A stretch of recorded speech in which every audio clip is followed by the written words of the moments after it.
Berada di ujung barat Pulau Sumatera, Kecamatan Pekanbaru menjadi salah satu kampung pesisir tempat yang banyak didiami nelayan Kabupaten Aceh Besar. Tentu saja, laut menjadi sumber penghasilan bagi warganya yang 90% berprofesi sebagai pencari hewan laut.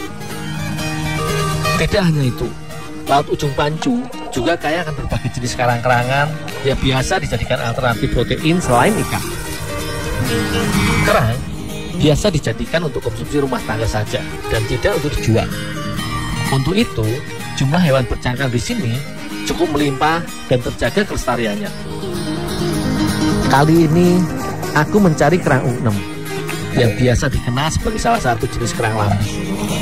Jenis kerang besar ini memiliki beberapa bagian yang runcing mirip bagian tanduk kambing di bagian tepi cangkangnya.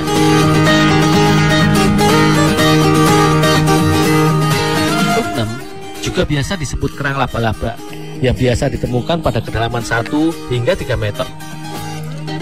Cara mencari hewan gastropoda ini pun gampang-gampang susah. Jika air sedang surut dan jernih, kerang ugnem mudah dicari di sekitar terumbu karang. Tetapi jika air pasang dan keruh, perlu menyelam untuk mendapatkan sumber protein yang lezat ini. Selain kerang ugnem, aku juga mendapatkan kerang batu di pesisir Ujung Pancu ini. Kedua jenis kerang ini menjadi favorit warga Aceh sebagai bahan makanan. Kerang batu sekilas mirip dengan kerang darah, hanya saja ukurannya lebih besar dan hidup di sekitar karang laut.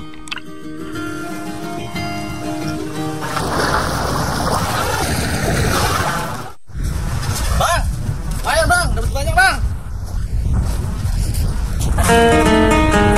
Bersama Bang Jul dan Fahmi, hasil buruanku ini akan kami masak menjadi gulai asam merah. Sama dengan pengolahan kerang pada umumnya, yang dimakan adalah isi dalam kerang. Untuk itulah, sebelum dimasak, isinya harus dikeluarkan terlebih dahulu dari cangkangnya. Kerang yang aku dapat langsung dibakar. Dengan dibakar, cangkang kerang yang terbuat dari kapur ini akan rapuh dan mudah untuk dipecahkan. Cukup dibakar sebentar, cangkang kerang sudah bisa dibuka.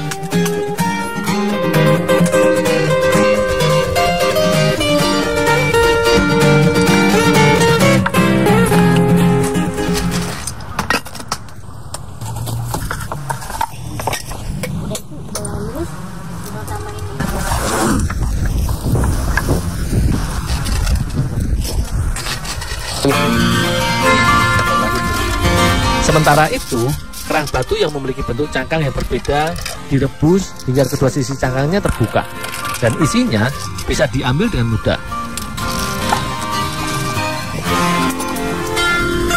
Isi kerang ugnem yang sudah aku keluarkan dari cangkangnya selanjutnya diiris menjadi bagian yang lebih kecil agar lebih mudah untuk dimakan. Sembari dibuang bagian kotorannya, aku mengiris-iris bagian daging kerang.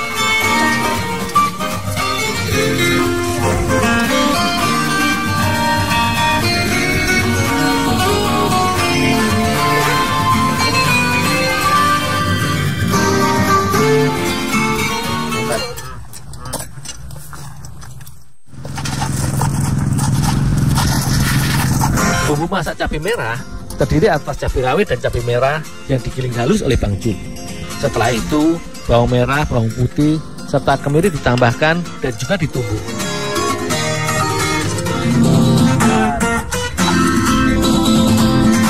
Selain itu, bubuk ketumbar serta bubuk cabai kering akan memperkaya rasa pedas dari masakan kerang ugnem kami nantinya. Sebagai pengharum dan memberi aroma, kayu manis, bunga lawang, dan serai akan dimasukkan utuh ke dalam masakan.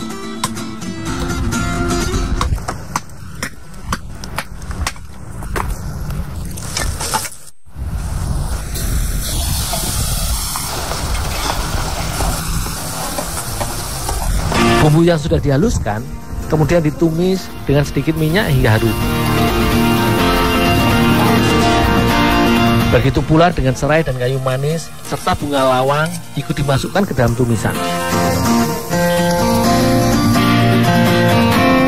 Setelah bumbu matang dan harum, barulah irisan daging kerang dimasak bersama isi daging kerang batu.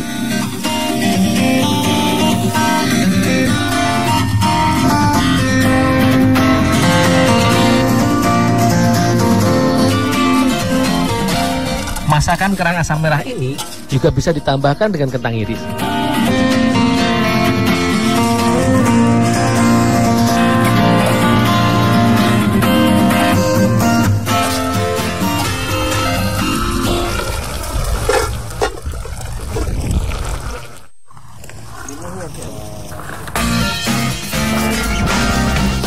Kandungan gizi daging kerang U6 ini menjadi nilai tambah dari lauk lezat ini.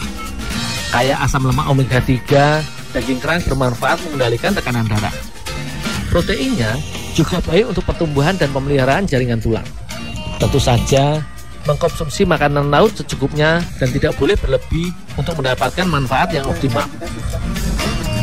Rasa pedas asam bumbu masakan kerang ini sangatlah pas berpadu dengan gurihnya daging kerang. Alam menyediakan beragam jenis sumber pangan bagi pemenuhan gizi manusia. Tetapi kita harus tetap bijak mengolah dan memanfaatkannya demi kelestariannya.